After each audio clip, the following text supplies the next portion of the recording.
انسان کے اندر آغاز سے ہی خیر یا مستحسن اس طرح کے موضوعات اور امور کے لیے پسندیدگی پائی جاتی ہے، اور اس کے برعکس کچھ بھی نظر آئے تو انسان کے باطن سے کہیں نہ کہیں کبھی کمزور کبھی طاقتور اپوزیشن محسوس کی جا سکتی ہے، جب تک کہ وہ آواز سنی جاتی رہے۔ اور جب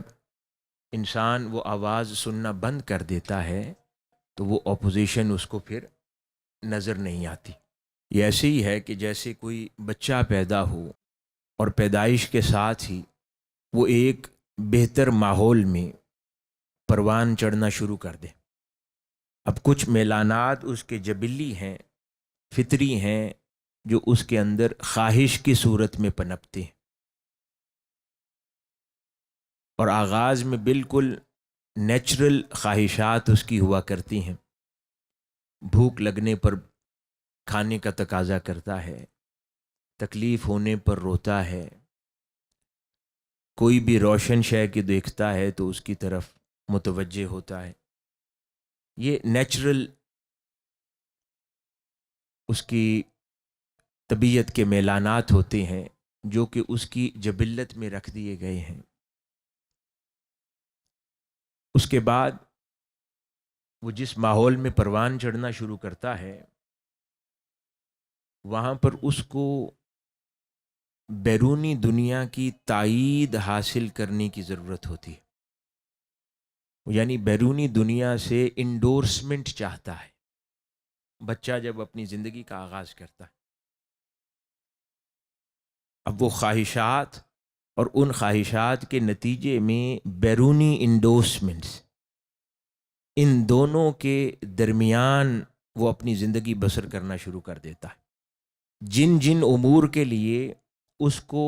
خارجی دنیا سے انڈورسمنٹس میسر آتی چلی جاتی ہیں وہ ان کو درست سمجھتا ہے، یعنی اپنے اندر پیدا ہونے والی خواہشات، ان پر وہ بیرونی دنیا یا خارجی دنیا سے جب انڈورسمنٹ لیتا ہے تو وہ سمجھتا ہے کہ ہاں یہ درست عمل ہے۔ اور جن کے لیے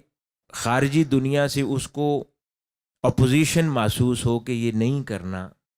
تو پھر وہ ان خواہشات کو دباتا چلا جاتا ہے۔ اس طرح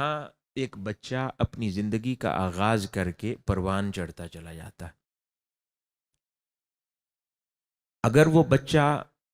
آغاز سفر میں ہی ایک بہترین ماحول اور تربیت یافتہ خاندان میں ہو تو پھر اس کے اندر جو خواہشات پائی جاتی ہیں وہ خواہشات جو کچھ غیر ضروری یا زائد ہوں ان کو دباتا چلا جاتا ہے، اور جو اچھی خواہشات ہوں ان پر اس کو انڈورسمنٹ ملتی چلی جاتی ہے۔ یوں اس کی تربیت کا پروسیس مکمل ہوتا چلا جاتا ہے، اور وہ تربیت کے مراحل سے گزرتے ہوئے کامل ہو جاتا ہے، یہاں تک کہ اس کے اندر کی پائے جانے والی جبلی خواہشات جو ہیں وہ بیرونی انڈورسمنٹس کے مطابق ٹرین ہو جاتی ہیں، اور یہاں تک کہ پھر وہ اپنا طرز ایسے بدل لیتی ہیں کہ پھر ان انڈورسڈ منظم نظام جو ہوتا ہے اس کے زائد یا اس کے علاوہ وہ خواہشات پھر پنپتی نہیں، آتی ہیں، لیکن پھر وہ انڈورسمنٹس کو اپنی دماغ اور ذہن میں فضیلت اور اہمیت دیتا ہے، جس کے مطابق پھر وہ جبلی خواہشات کو ان انڈورسمنٹ کے مطابق ناپتا چلا جاتا ہے اور دیکھتا۔ اور یہی اگر تربیت کا نظام کار فرما نہ ہو یا تربیت یافتہ والدین کی گود میں بچہ آنکھ نہ کھولے، یا تعلیم یافتہ خاندان میں بچہ آنکھ نہ کھولے، یا دین داری کے ماحول میں انسان پروان نہ چڑھے، اور ایک ایسے گھر میں ایک ایسے ماحول میں وہ پروان چڑھے جہاں پر اچھائی یا برائی کی تمیز نہ ہو، اچھائی یا برائی کا امتیاز کرنا نہ ہو، اچھی باتوں کو اپریشیٹ کرنے کا وجود نہ ہو، بری باتوں سے منع کرنے کی کوئی روایت نہ ہو، تو ایسے ماحول میں جب بچہ پنپنا شروع کرتا ہے وہ کنفیوزڈ ہو جاتا ہے. پھر اگر اس کی جبلی خواہشات کچھ تقاضا بھی خیر کا کرتی ہوں لیکن ان خیر کے امور پر اس کو خارجی دنیا سے انڈورسمنٹ نہیں ملتی تو پھر اس کا باطن کنفیوز ہو جاتا ہے کہ پتہ نہیں یہ خیر کی باتیں ہیں بھی یا نہیں. تو گریجولی وہ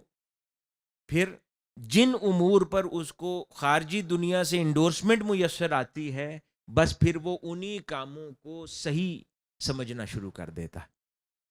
اور ان کی انجام دہی میں مصروف ہو جاتا ہے. اسی وجہ سے کہا جاتا ہے کہ ایک صالح انسان کی پرورش ایک صالح معاشرہ ہی کرتا ہے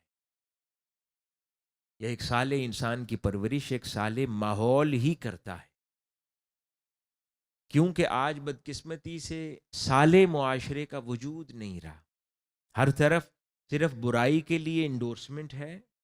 اچھائی کے لیے انڈورسمنٹ نہیں ہے. جو کوئی اچھائی کرے اس کو سیلیبریٹ نہیں کیا جاتا اور جو کوئی برا کام کرے اس کو بڑی عزت سے دیکھا جاتا ہے. تو نیچرلی انسان کی جبلی آواز اور طبعی میلانات کمزور ہوتے ہیں جن کو پروان چڑھانے کی ضرورت ہوتی ہے، جن کو تقویت دینے کی ضرورت ہوتی ہے. جب وہ تقویت بیرونی دنیا سے میسر نہیں آتی وہ آہستہ آہستہ دیا ٹمٹماتے دم توڑنے لگتا ہے اور پھر جو کچھ وہ اپنی بیرونی دنیا میں دیکھتا ہے اسی کو حقیقت مان کر اسی پر زندگی گزارنا شروع کر دیتا ہے. اسی سے ہی ہماری مروجہ اخلاقیات اور ہماری عادات وجود میں آ جاتی. پیدائش سے تو نہیں ہوتی لیکن جن عادات پر ہمیں اپنے گرد و نواح سے انڈورسمنٹ ملتی ہے وہ عادتیں پختہ ہو جاتی ہیں اور جن عادات پر ہمیں شاباش نہیں ملتی وہ عادتیں گریجولی ہماری عادت کو چھوڑ دیتی ہیں، ہماری روزمرہ زندگی کو چھوڑ دیتی ہیں کیونکہ اس کے لیے اپریسیشن نہیں ہوتی. اس وجہ سے ماحول اور والدین کی جو گود ہے اس کی بڑی اہمیت ہے اسلام میں کہ جہاں سے آغاز کیا جاتا ہے اس گھر کے ماحول کو اتنا پاکیزہ اور اتنا اخلاقی طور پر مستحکم ہونا چاہیے کہ جہاں پر ایک نئی زندگی پروان چڑھ رہی ہے اس کو صحیح انڈورسمنٹس میسر آئے. وہاں سے ایک تربیت کا آغاز ہو جاتا ہے اور جس کو ہم سنجیدہ نہیں لیتے. ہم سمجھتے ہیں کہ شاید تعلیمی ادارے تک پہنچ جائیں گے تو تعلیمی ادارہ اب ہماری زندگی کو بدل دے گا. ہاں تعلیمی ادارے کا بھی بڑا عمل دخل ہے لیکن اس کو پہلے پھر ڈی بریف کرنا پڑتا ہے پھر بریف کرنا پڑتا ہے. پہلے ان پرانی عادات کو ختم کرنے پر کوشش کرنے کی ضرورت پڑ جاتی ہے اور بہت وقت ضائع ہوتا ہے اور اس کے بعد پھر صحیح اور نیک خصلتیں اور عادات کو پیدا کرنے کی ضرورت پڑتی ہے. لیکن اگر کوئی تربیت یافتہ ماحول میں آنکھ کھولے تو اس کا وقت بچتا ہے اور وہ آغاز سفر سے ہی صحیح سمت پر اپنی زندگی کا سفر کرتا چلا جاتا ہے اور بر وقت وہ منزلوں تک پہنچتا ہے کیونکہ اس کو پہلے کھرچنا نہیں پڑتا اور پھر کوئی نئی پنیری نئی فصل نہیں لگانی پڑتی، پہلے زمین صاف کرنے کی حاجت نہیں رہتی. یعنی یہ جو اللہ پاک ارشاد فرما رہا ہے نا کہ ہم نے انسان کو بہترین حالت میں تخلیق کیا، اس کا مطلب ہے وہ صاف ستھری زمین کے ساتھ پیدا ہوا تھا، ضرورت تھی صرف اس پر فصل لگانے کی.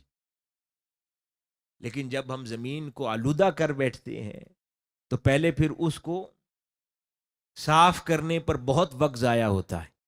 اس کے بعد دوبارہ کہیں جا کر جب وہ زمین صاف ہو جائے اور اس پر پھر نئی فصل لگانے کی نوبت آ جائے تب تک زندگی کا بیشتر حصہ گزر چکا ہوتا ہے.